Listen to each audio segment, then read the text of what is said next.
replacing my sadness with God's joy. It doesn't take long in our lives to realize that every single one of us have experienced sorrow.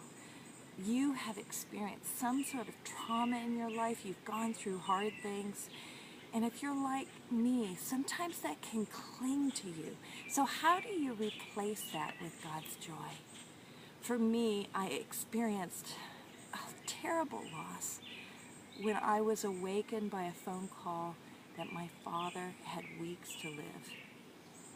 I flew to his side and I spent time with him, and I saw this man of boldness and courage face the unknown with quiet dignity. I don't know if you've ever lost a loved one. Maybe you've lost a child. Maybe you've lost a father, a mother. But there is so much sorrow that they're no longer with you. When we replace our sorrow with God's joy, we come face to face with God Himself.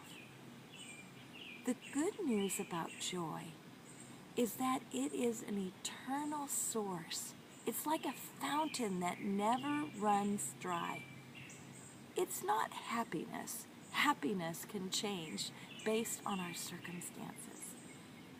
Joy is an ever-present reality that God knows, that God cares, and that He is the ultimate life giver. And He has promised you joy. And joy is what brings you strength. So as you study and look at this chapter, where you're looking at the hard things that you faced in your life, the sorrows, the traumas, I want to encourage you to make a divine exchange. Trade your sorrow, trade your suffering, trade your loss, and just give it into the hands of Jesus and receive back the joy of your salvation, the joy of walking with God, the joy. And can you imagine what it would be like? I don't know if you saw that mosquito coming across my face. Think about the fact that in eternity, we don't have insects or bugs.